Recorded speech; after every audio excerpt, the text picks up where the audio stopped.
Why are Jamaicans so broke? Many people in the diaspora and some on the island have been asking us this question, and therefore what we're going to be doing is having a look at how we can help to answer this question. And some people are asking because of their lived experience or stories that they've heard, and so many people are needing to take on extra shifts or take up an additional weekend or part-time job just to be able to supply the needs of their families and friends on the island, and they are yearning to understand why Jamaicans are this broke. So pull up a chair and let's have this conversation. The Jam Fam family.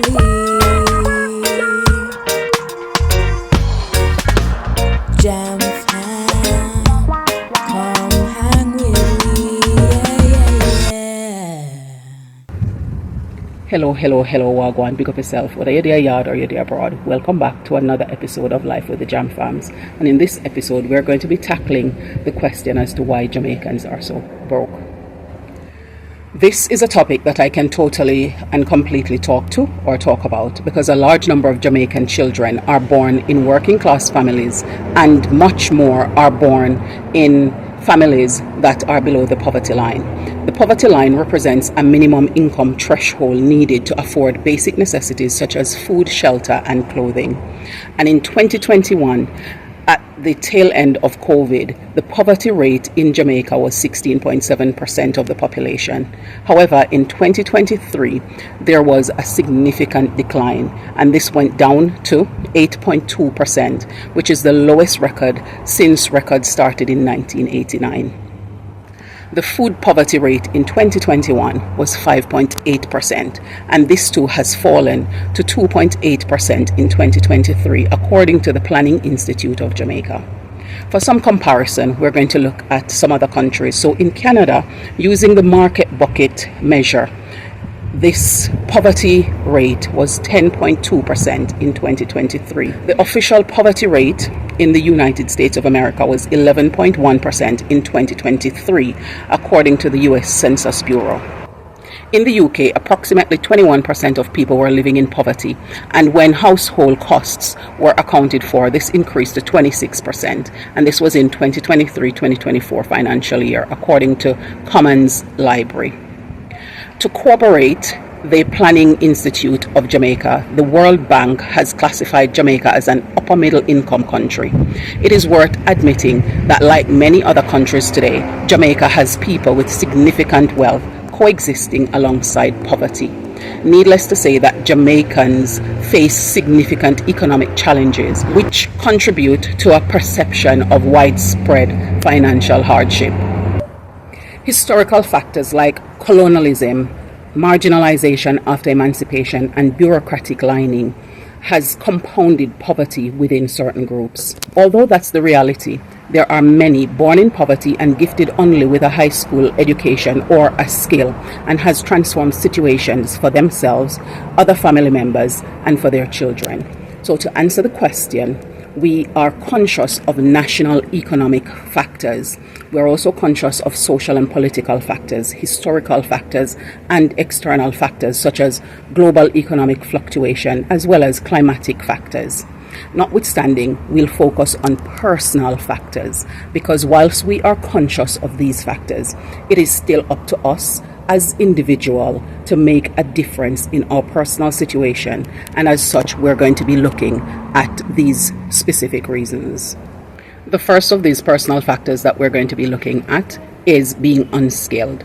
So schools are reasonably free, and there are government initiatives like PATH to support with attendance and some of the other needs to be able to go to school.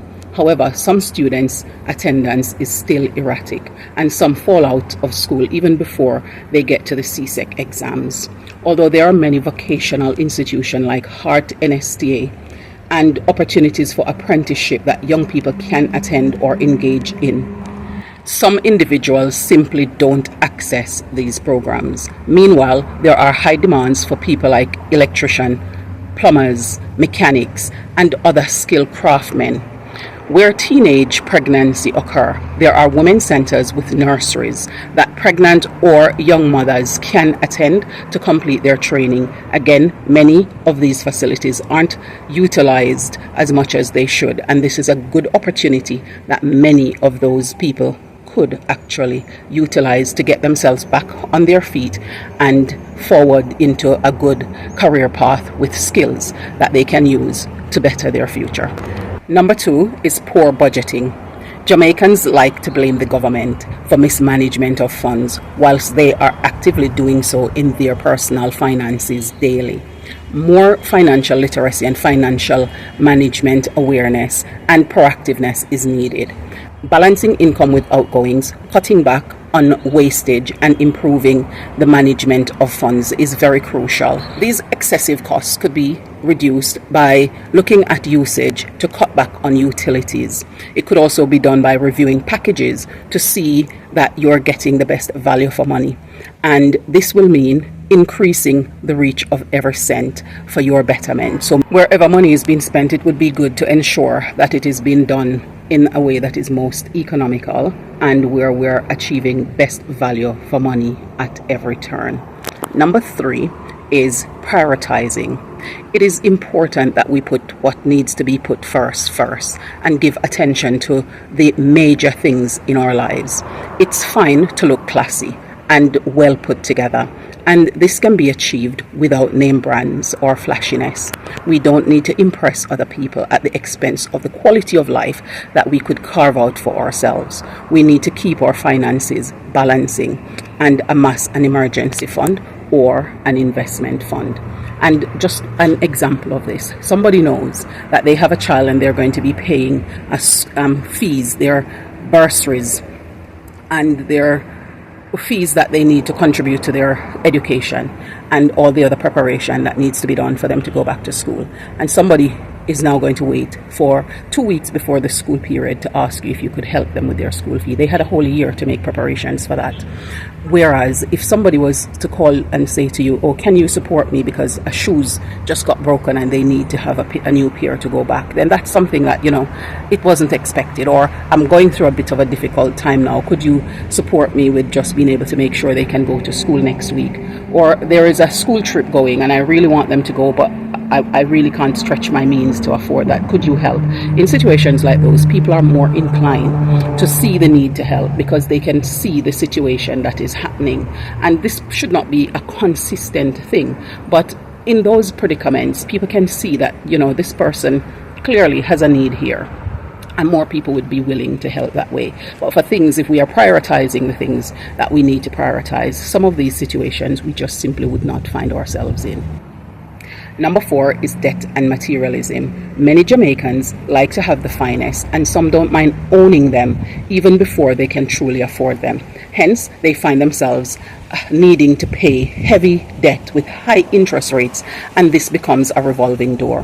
Loans are businesses that only the lenders profit from, especially where there are astronomically high interest rates for things such as hire purchase, and the consumer or the customer will always be the loser in this case. And sometimes we have to ask ourselves, the lifestyle that we are putting ourselves into living now, is it denying us and robbing us of the future that we are hoping to aspire to achieve? Because if we are going to be using our money to go out and dress in our finest and go out and dine in the best places that we can and go to all these parties and enjoying our lives now, what is it denying us of that we could invest that money in for tomorrow instead?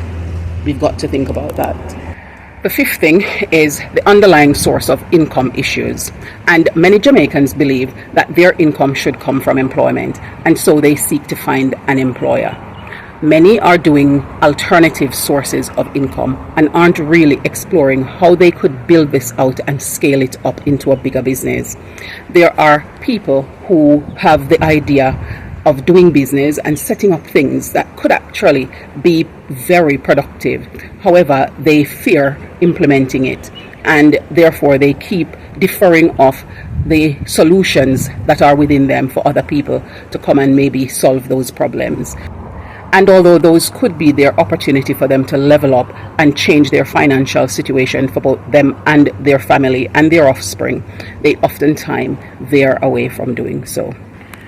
The fact is, changing any situation is going to be coming with a lot of strategic, focused, and intense working to be able to solve the predicaments that we find ourselves in. And it's not going to be easy, but it will be rewarding.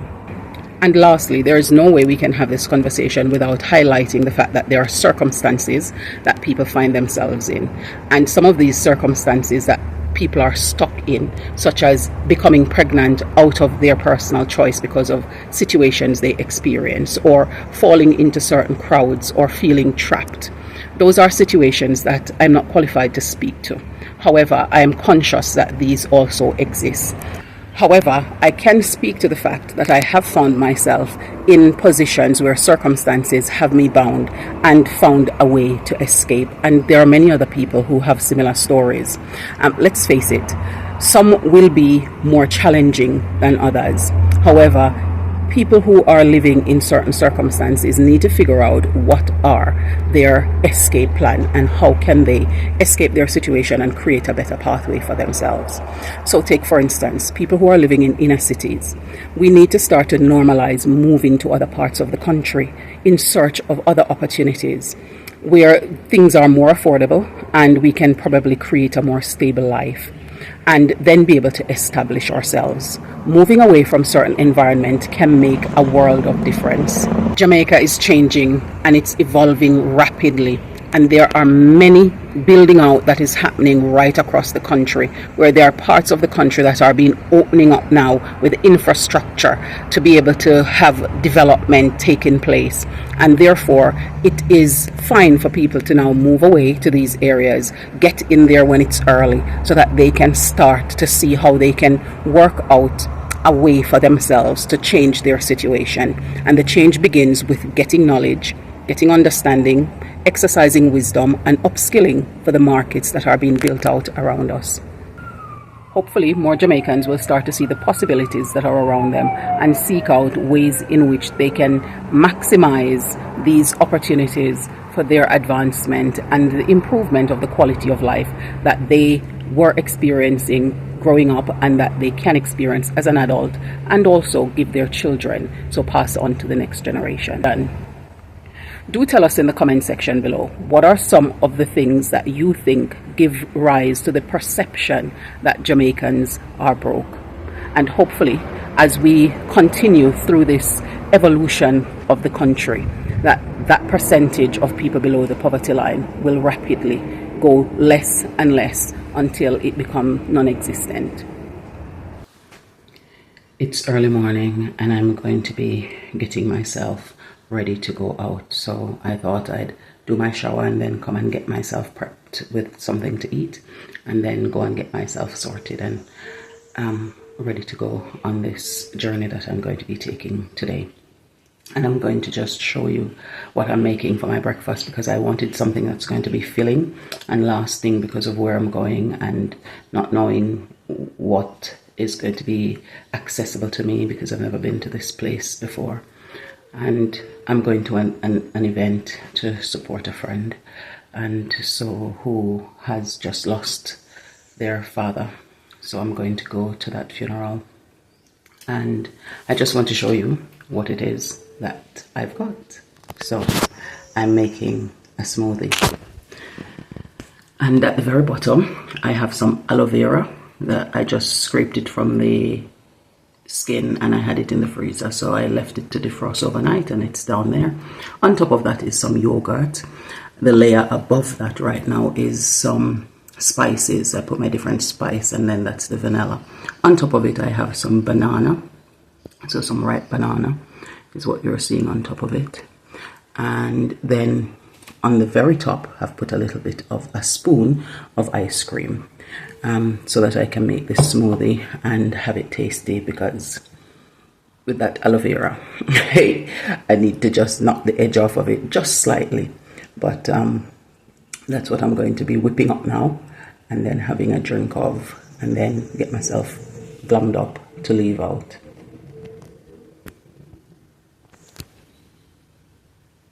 That's what I've got all mixed up. You can make it thinner if you want by either adding a bit of water or a bit of milk. Because I put all of that things in there, I just added a little bit of water to mine to make it a little bit thinner than it was at the start. And now I'm going to drink it. I do have the lid that I can put on that and make it all fancy, but I'm in a rush, so I don't have time for that right now. So I'm just going to drink and get myself going. And I can assure you that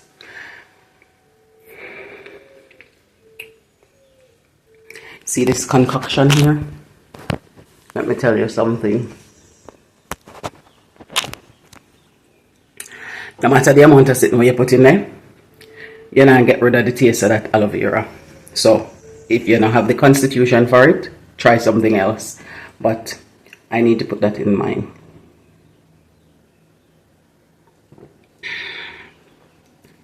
Because it's helpful. And the body needs things like those.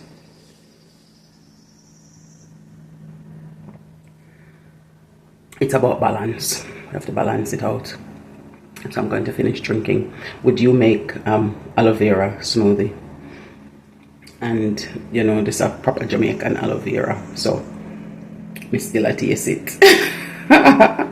Me still a taste it. But it's nice and refreshing and nice and cool. So I'm going to go get myself ready now so I can head out it within the time frame I said I would. I'm all ready to head out, all dolled up as much as I am going to be.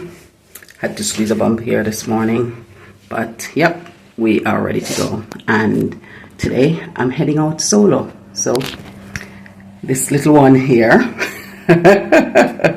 just got woken up and she's getting a free pass to be left on her own for today. So that's where we're going to go and do, and she's going to just get some rest whilst we clock out before the school term end. We're coming up to the end of it, which I know she's probably excited about. Not true? Yeah, so you're looking forward to being on your own today? And she knows me I gotta call every minute. I'm in a answer. You see how she do? Well, it's not because I'm worried for her safety or anything like that. And I know she has the level of responsibility to get on with the things that needs to be done. But I just call for check up when me out. When on the occasions, the odd occasions, when she get this free pass. So she knows that I gotta do the same thing today. So you okay? Still tired? Going to go back and have a little nap? Oh, well, she asked me to wake her up before I leave, and I wasn't going to leave without waking her up. So now she can go back to sleep, and I can head off and go enjoy a day out with a difference, although it's not one of the most joyous occasions. Bereavement is never an easy process, and people can never be prepared for it, no matter how much they anticipate it, because when the reality of it hits hard. And so my condolences to anyone out there who is suffering from a bereavement of any form, whether it's happening now, in the now, or recently happened, or even if it happened a while ago, because that grieving process is never something that you fully get over. Memories can just push you back to start the process all over again, or experiences, especially when it's somebody that you had a very close, intimate relationship with. So we just go through the process and let the emotions run its course, and then pick ourselves up and get back on with life again, because it's all a part of life. I'm going to head out now because Madam opening door for me to let me out. Yep, she can't wait. Is it? You can't wait for me to go away? Well, I am going to go now. So I will see you later. Adios. It looked like there's a joint task force going on because I see JDF and JCF people coming together. Lots of them were mulling around the place just now and driving off.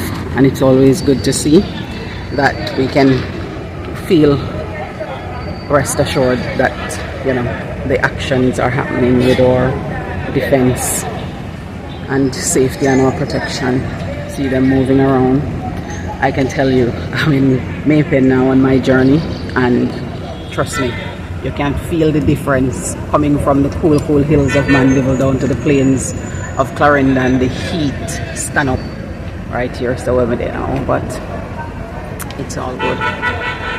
It's all good. We'll balance it out. I'm just waiting for my pickup to take me to my final destination, so hopefully that will happen rather swiftly.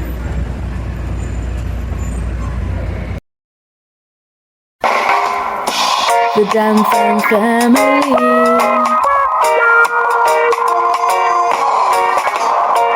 Where I living the good life. We're royal, cruising through the West Indies, having fun, enjoying the good life. Jam family, the Jam family, yeah. Jam fam, come hang with me.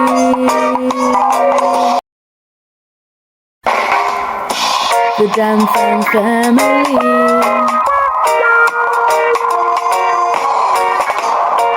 Where I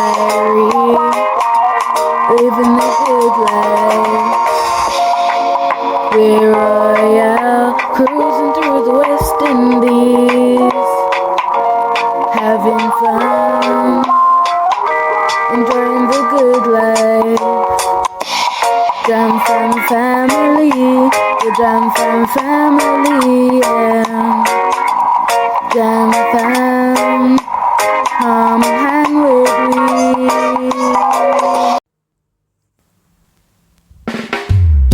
The Jam family.